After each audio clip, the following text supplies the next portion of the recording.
वक्त की बड़ी खबर आपको बता दें, बकरीद को लेकर सीएम योगी ने जो निर्देश दिए थे कि सड़क पर नमाज नहीं पढ़ी जाएगी, साथ ही ये भी कहा था कि जो प्रतिबंधित पशु है या फिर जो पशु है, जो बकरी है, उसकी भी कुर्बानी सार्वजनिक जगह पर नहीं दी जाएगी। इस बयान के बाद अब यूपी के कई मौलाना इस बयान का विरोध कर रहे हैं। वहीं इसी बीच महाराष्ट्र के मंत्री नीतीश राणे का बयान सामने आया।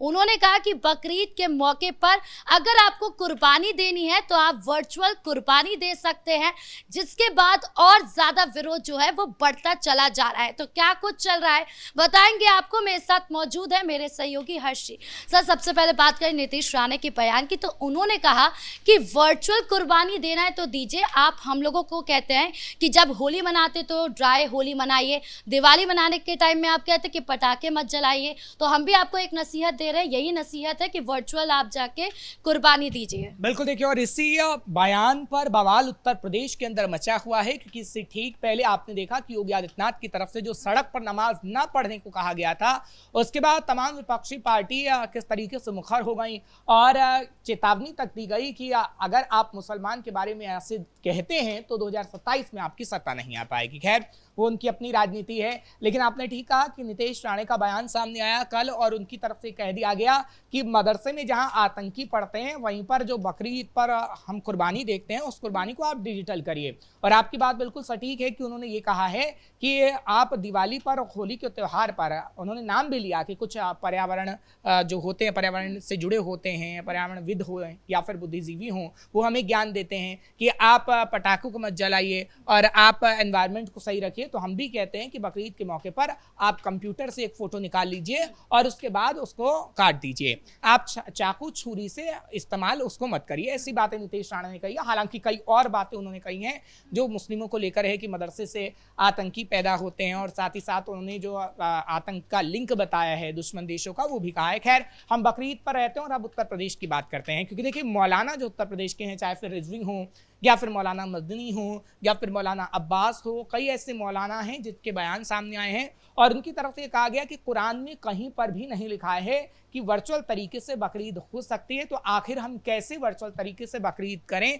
ये मुसलमानों के खिलाफ एक जंग का ऐलान है। मौलाना अब्बास ये कह रहे हैं, सैफ अब्बास और तो और जो मदनी हैं, साथ ही साथ जो रिजवी हैं, रिजवी का तो कल ही बयान आया, कल देर शाम बाकायदा मीडिया के सामने उन्होंने ये कहा है कि पहले कुरान पढ़ लेना चाहिए नीतीश राणे को, तब बयान देना चाहिए। हालांकि इस पर पलटवार भी नीतीश राणे का आ चुका है और नीतीश राणे ये कह रहे हैं कि आप हमें ज्ञान ना दें कि हमें क्या पढ़ना है क्या नहीं पढ़ना है। हम अपने सनातन को अच्छे से जानते हैं, हमने अपनी चीज़ों को अच्छे से पढ़ा है और इसलिए हम आपको ज्ञान देने का काम करते हैं, क्योंकि आप हमें ज्ञान देने का काम करते हैं। अब बात करते हैं विपक्षी पार्टी की, क्योंकि देखिए, मौलानाओं की अगर बात करें तो मौलाना दुहाई दे रहा है इस्लाम का, मौलाना दुहाई दे रहा है कुरान का, लेकिन विपक्षी पार्टी दुहाई दे रही है मुसलमान का। और वो कह रही है कि देखिए, मुसलमानों के लिए किस तरीके से योगी सरकार फैसले ले रही है और यही बीजेपी के मंत्री किस तरीके से जहर उगलने का काम कर रहे हैं। बीजेपी ने इनको जिम्मा सौंप दिया है। हालांकि इसको लेकर कल महाराष्ट्र में हमने अबू आजमी का बयान भी देखा, वारिस पठान का बयान भी देखा। वारिस पठान ने कहा कि नीतीश राणे की गिरफ्तारी हो जानी चाहिए। नीतीश राणे को मंत्री तो बना दिया बीजेपी ने, उनको रिवॉर्ड तो दे दिया है, लेकिन अगर मुसलमानों को लेकर खुलेआम वो ऐसे बयान देंगे तो हम एक बड़े आंदोलन की तैयारी भी करेंगे और नीतीश राणे की गिरफ्तारी की मांग भी करेंगे। और ठीक ऐसी बात हमने देखी है कि कई विपक्षी पार्टियों की तरफ से भी कही गई है। समाजवादी पार्टी के अबू आजमी जो महाराष्ट्र से हैं, उनकी तरफ से भी ठीक ऐसा ही बयान दिया गया है।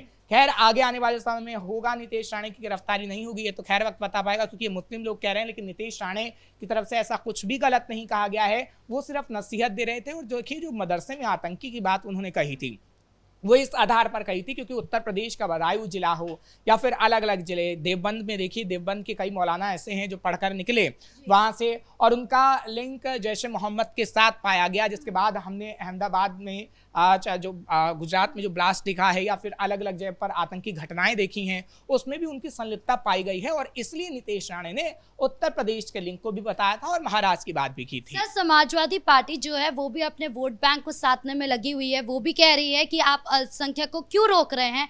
अगर जब होली आती है तब आपको कोई दिक्कत नहीं होती, दिवाली आती है तब कोई दिक्कत नहीं होती, कोई हिंदू का यात्रा जुलूस कुछ भी निकलता है तब कोई दिक्कत नहीं होती, लेकिन जैसे ही कोई मुस्लिम त्योहार सामने आता है तो अपने आप ऐसे निर्देश जारी हो जाते हैं। देखिए, सबसे पहले तो एक क्लियर कर दिया जाए कि किसी को रोका नहीं गया है, और अगर कोई मुस्लिम व्यक्ति या विपक्षी पार्टी ये कहता है कि हमें कुर्बानी देने से रोका गया है तो दरअसल वो नैरेटिव गढ़ने की कोशिश कर रहा है और भ्रम फैला रहा है।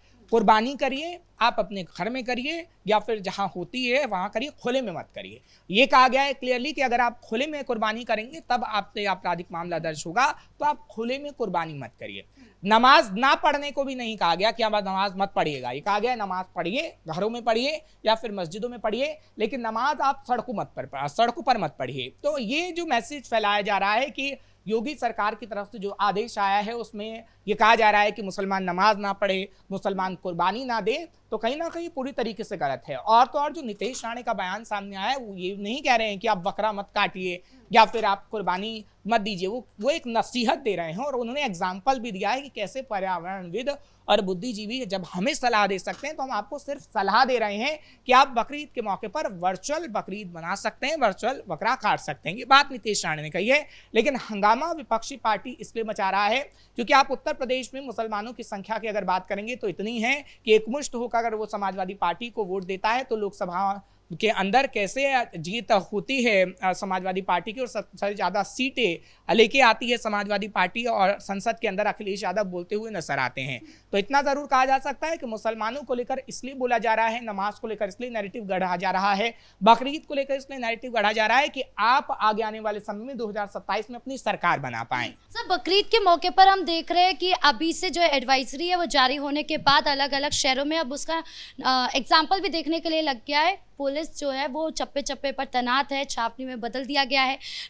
जितनी पुलिस है वो फ्लैग मार्च कर रही है और ये सुनिश्चित कर रही है कि कहीं पर भी नमाजी जो है वो सड़क पर ना नजर आए। बिल्कुल, देखिए कल ही हमने अपने दर्शकों को खबर बताई थी, ब्रेक की थी कि कैसे पीस कमेटी की बैठक अलग अलग जगह हो रही है, जौनपुर हो या फिर वाराणसी हो या लखीमपुर खीरी हो, तमाम जितने भी जिले हैं या जितने भी इलाके हैं वहाँ पर पीस कमेटी की बैठक हो रही है। हिंदू धर्मगुरु भी होते हैं और मुस्लिम धर्मगुरु भी होते हैं, और ये कहा जाता है कि भैया सही से बकरी ईद आप लोग बनाइएगा और कोई भी उत्पात की तस्वीर नजर आई तो कड़े डंडे बरसाने का काम पुलिस करेगी। और आपने ठीक कहा, क्योंकि उत्तर प्रदेश की अगर बात करें तो इस वक्त फोर्स तैनात है, और खास तौर पर जो फोर्स तैनात की गई है वो बरेली और संभल के अंदर की गई है। अलग अलग जगह तो की ही गई है, क्योंकि देखिए संभल इस वक्त सेंसिटिव एरिया है, क्योंकि संभल में जो जामा मस्जिद है उसको लेकर बवाल हुआ था सर्वे के बाद, जो हिंसा हुई थी। अब तक वहां पर फोर्स की तैनाती की गई है। होली के दिन, दिवाली के दिन भी हमने देखा है कि किस तरीके से फोर्स को तैनात किया गया था, और बकरीद के मौके पर भी फोर्स इसलिए तैनात किया गया है क्योंकि जो मस्जिद है वो वहाँ पर जो गलियां हैं वो वहाँ हिंदुओं का इलाका है, हालांकि तमाम जो पॉपुलेशन है वो मुस्लिमों की है, और वहाँ से ही नमाजी मस्जिद के अंदर जाते हैं। तो ऐसा कोई भी कृत्य ना हो, क्योंकि हमने जो सर्वे के दौरान तस्वीरें देखी हैं कि किस तरीके से हिंदुओं की दुकानों को निशाना बनाया गया, हिंदुओं को पत्थरबाजी हुई, तो क्या जो नमाजी आएंगे मस्जिद के अंदर वो एक बार फिर से तो उत्पात नहीं मचाएंगे। और इसीलिए सीसीटीवी कैमरों का सहारा लिया गया। जो संभल के अंदर हमने हाईटेक थाना देखा है, उसमें पूरी निगरानी की जाएगी कि किस तरीके से नमाजी नमाज पढ़ने मस्जिद में जा रहा है, और अगर कोई भी नमाजी सड़क पर नमाज पढ़ते नजर आया तो उस पर जमकर डंडे भी बरसाने का काम। बिल्कुल, सीएम योगी ने ये बात कहा है कि संवेदनशील इलाके जो है वहां पर ज्यादा नजर रखी जाए, वहां पर ज्यादा पुलिस बल को तैनात किया गया है, ड्रोन कैमरे से निगरानी रखी जा रही है ताकि वहां पर कोई बवाल हो ना। बिल्कुल, देखिए अगर बरेली की भी बात करें, क्योंकि मौलाना तौकीर रजा ने जो कृत्य किया बरेली के अंदर, और आपने देखा जो हिंसा हुई, क्योंकि मुख्य साजिशकर्ता वही है, पुलिस की एफआईआर में ही लिखा गया है, इसलिए हम मौलाना तौकीर रजा को मुख्य साजिशकर्ता कहते हैं। हालांकि कोर्ट आगे आने वाले समय में क्या फैसला देगा ये कोर्ट पर निर्भर करता है, लेकिन किस तरीके से पुलिस वालों पर तेजाब से भरी बोतलों से हमला किया गया, कैसे मौलाना तौकीर रजा के साथियों ने पुलिस वालों के हाथ तक काटने की धमकी दी, वो किसी से छुपा नहीं है। और बरेली के अंदर कोई पहली बार नहीं है। बरेली के अंदर जब मायावती की सरकार थी, चाहे फिर 2010 की बात करें या फिर अखिलेश की जब सरकार रही, तो हमने देखा है कि बकरीद के मौके पर बवाल हो चुका है, और मौलाना तौकीर रजा जैसे लोग ही बवाल काटते रहे हैं, जिसके बाद वो 2 दिन के बाद जेल से छूटकर आ जाया करते थे। लेकिन इस वक्त मौलाना तौकीर रजा जेल के अंदर बंद है, इसलिए कहा जा सकता है कि कोई ऐसी बड़ी साजिश बरेली में तो नहीं करेगा। लेकिन इतना जरूर है कि जो चाहने वाले हैं मौलाना के, जो कट्टरपंथी हैं, वो बवाल काटने की जरूर कोशिश कर सकते हैं, चाहे फिर वो बरेली के अंदर हो या फिर संभल के अंदर हो या फिर पूरे उत्तर प्रदेश के अंदर हो। लगता है कि बवाल नहीं होगा क्योंकि सीएम योगी ने खुद ही निर्देश दे दिया है कि बातों से अगर आप नहीं मानेंगे तो डंडे तो चलेंगे ही। देखिए, योगी आदित्यनाथ की तरफ से अगर बात करें तो इस वक्त योगी आदित्यनाथ का प्रशासन पूरी तरीके से मुस्तैद है, लेकिन मॉनिटरिंग सबसे बड़ी चीज होती है और योगी आदित्यनाथ खुद मॉनिटरिंग करते हैं, चाहे फिर होली के दौरान हो या फिर जब बकरी ईद आती है या फिर जो मीठी ईद आती है, तमाम बड़े त्योहार होते हैं तो योगी आदित्यनाथ खुद जब मॉनिटरिंग करते हैं तो ऐसी कोई भी तस्वीर नहीं आती और बकरीद के मौके पर भी उम्मीद है कि कोई ऐसी तस्वीर नजर नहीं आएगी जिससे प्रशासन पर सवाल उठ सके। जी, इस मुद्दे पर जानकारी देने के लिए आपका बहुत बहुत धन्यवाद। तो कुल मिलाकर बकरीद के मौके पर एक तरफ जहां पर कानून व्यवस्था पुख्ता रखी जा रही है, सख्ती बढ़ती जा रही है कि कहीं पर भी सड़क पर नमाज ना पढ़ी जाए या सार्वजनिक जगह पर कुर्बानी ना दी जाए, तो वहीं दूसरी तरफ जो मौलाना है वो भी बहसबाजी कर रहे हैं कि ये चीजें सही नहीं है। अब आगे क्या कुछ बवाल होता है या फिर कैसा माहौल रहता है यह भी देखना बाकी है। ब्रेकिंग न्यूज में इतना ही। कैमरा पर्सन अशोक भारद्वाज के साथ मैं राधिका राज।